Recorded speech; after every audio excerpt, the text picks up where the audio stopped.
are y'all gonna learn how to play this game? Because you need to pull it together. Go right, keep voting all strong people. Dummies. Get out of here. You gone. Get.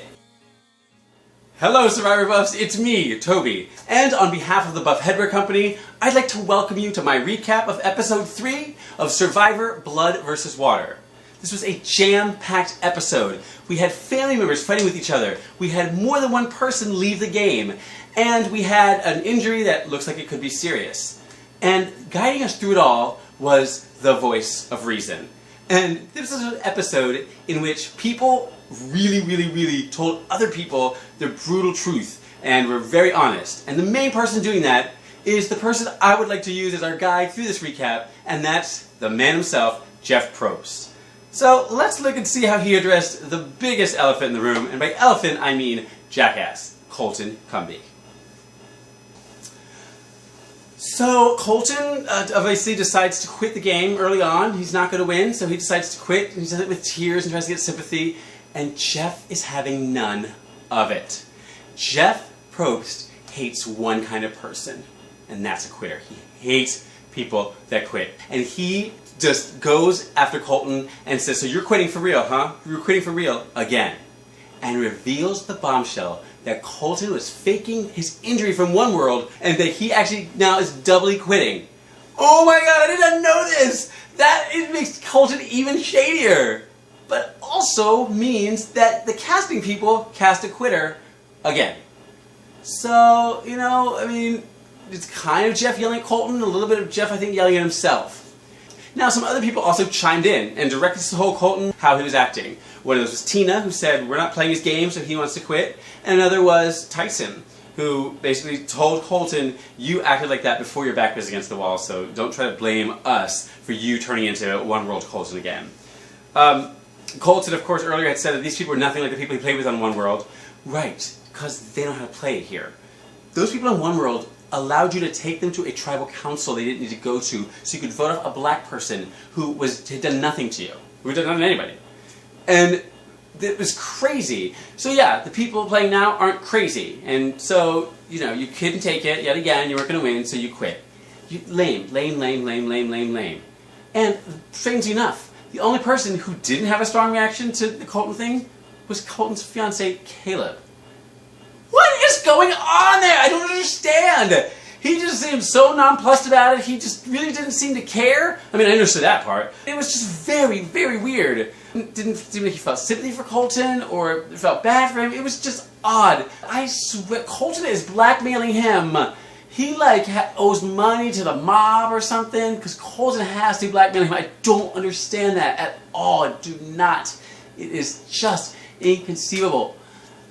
Colton maybe actually is Satan, and I really do think he has Caleb's soul in some deal made at the crossroads.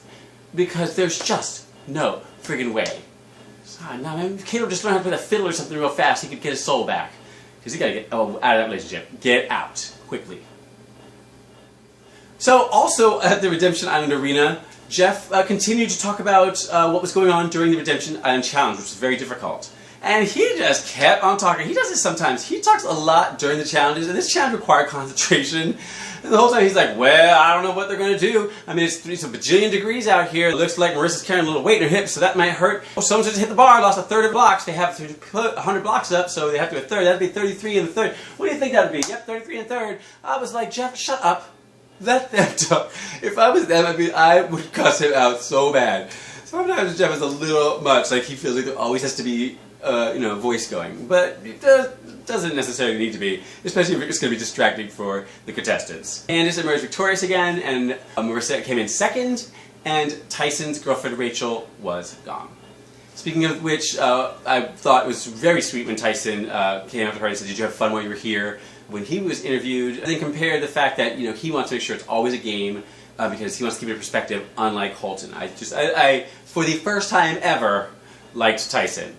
Did not like Tyson's hair, though.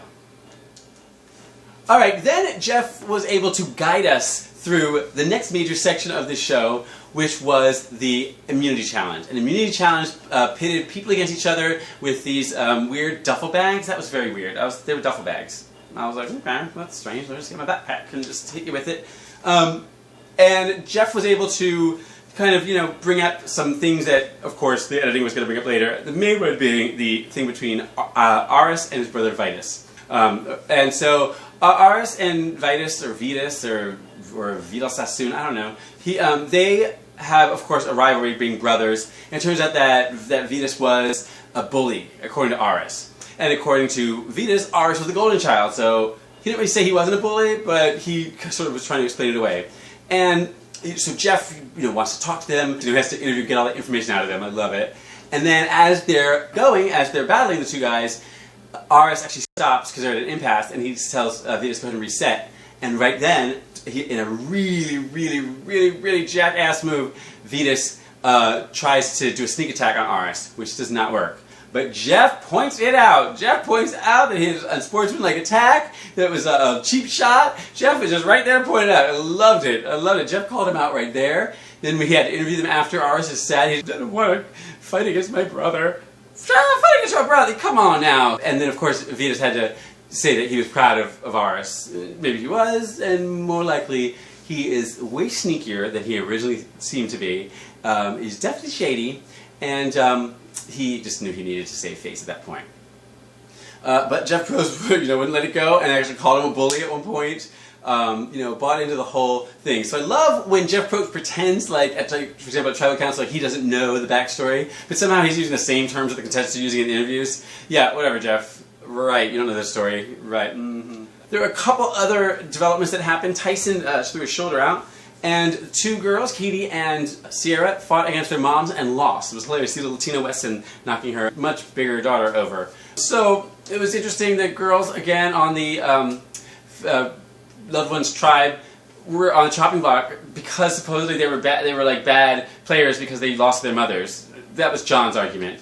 But as I said in my written recap, John, you go out there and fight your mother. See how well you do. First of all, my mother would whoop my ass, like in general, and also, I'm not going out there and pushing my mother around. Really, John, like you're going to fight your mother so hard. Settle down. Settle down. And actually, John needed to settle down a bunch, because he, of course, because of Candace, got another Clue to Immunity idol and shared it with Brad, who he loves. He's like in love with Brad. He like said that in the water earlier. He just loved Brad. 2 episodes ago, he was like all wary of Brad, but now he's like buying into the Kool-Aid. And it wasn't necessarily the right time to do that. Because little things like, oh yeah, we'll just search for the idol separately, which makes logical sense, took Brad and took him and spun him into a tizzy. Because all episode long, Brad was being spun into a tizzy. Tyson directly attacks Brad. Rachel directly talks about Brad. Marissa cussed Brad out. So Brad was constantly getting berated, and then he goes back to the tribe, and he's like, am I some kind of dictator? They're like, no, nobody tells a dictator that they're a dictator. Doesn't make any sense. Yeah, really? Oh, you think I'm a dictator? Bam, you're dead. Thank you. I mean, watch Star Wars or learn about any dictator, please. Then he says that he is running the show, but he's letting people think that they're running the show. Really? Is that why about 12 people called you out for running the show? Yeah, so how's that going for you? Yeah, he is just an idiot. And it's seen later when Hayden, who I'm liking more and more, and the 2 girls are laughing at him basically while he's teaching Vitus how to box. And then later when they start targeting him for eviction, after he starts targeting John for getting voted out. So they start targeting him because all of a sudden he's like, yeah, so we'll vote for John, but I might not vote for John. I'm gonna go ahead and maybe vote for someone else. That way if he comes back in the tribe, he won't be mad. Like, first of all, if you're gonna do that, just do it. Number 1, you don't have to tell them. And number 2, don't tell them. Because that's stupid. It's fine if you want to do that, that's your strategy, don't let them know. And don't have it's your idea to vote out John, and then all of a sudden you want to backpedal. Because what that did was, rightfully so, made everybody suspicious of him, and they realized, if we're gonna get rid of a strong person, let's get rid of him. And I think that would have been a smarter move, but it's not what happened. So we get to Tribal Council, and Tribal Council is where we're used to Jeff talking directly to the people and telling him what he thinks. And through his interviews, his oh my God, I don't know what's going on. I had no idea what the dynamics are in this tribe. He of course gets Vitus to say there was no alliance, and then half a minute later say because of the members of my alliance.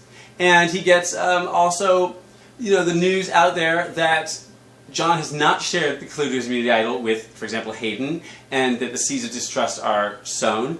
Jeff always just puts stuff out there. If it's not out there, if it's not obvious to the people, he will spoon feed idiots like stuff, and we'll see if they pick up on it and take it away. And of course, in his final comments, Jeff basically said, y'all seem to be looking at some kind of long game, but y'all are never going to get to this long game. You got to figure out how to stay in the game right now. Go to bed. So now we're faced with the idea of John facing his wife at Redemption Island. I love it, love it, love it. The idea of the loved ones being out there and what impact that will have became clear during the head-to-head battles. And also, we had, of course, the idiot, quit the game, and we had a really, really intense immunity challenge. And then a lot of scrambling, a lot of wheeling and dealing early on in the game, and from the loved ones, not the returnees. So I thought that was pretty cool. It was just a really good episode overall. Just a couple things. Number one, please stop throwing the immunity idol across the little platforms over the water. What if that fallen in the water, that Chinese man immunity idol? Who's going to go after it, Jervis? I mean, let's have some respect. You just toss the immunity idol around. Also, I don't just know why the people fell for the whole John to get in with his wife Candace thing. Everybody has people still in the game. Everybody on the Loved Ones tribe has someone in the game, because no one from that other tribe, except Caleb, no one in the other tribe is gone. So that was kind of a weird thing that people bought into, but they did. People are drinking that Brad Kool-Aid, but it looks like that ends next week. So until that time, I am not drinking the Brad Kool-Aid. I don't like him, and thankfully Colton has no Kool-Aid. Colton doesn't even have any tang. Colton ain't got nothing except a fiance, which I just don't understand. If anyone has any insight into that, let me know. And I just want to leave you with just this one final thought. Lots of people like to watch adventure. It doesn't necessarily mean they really should get up off the couch. On behalf of the Buff Headwear Company, I want to thank you for watching this recap with me. Tune into my YouTube channel, subscribe to it please, and also check out the Buff website for my written recaps and tons of other information about fantasy buffs. And we'll see you next week. In the meantime, baby, I quit. I'm moving on. Oh, that's it. Baby, I quit. Hey, I'm moving on.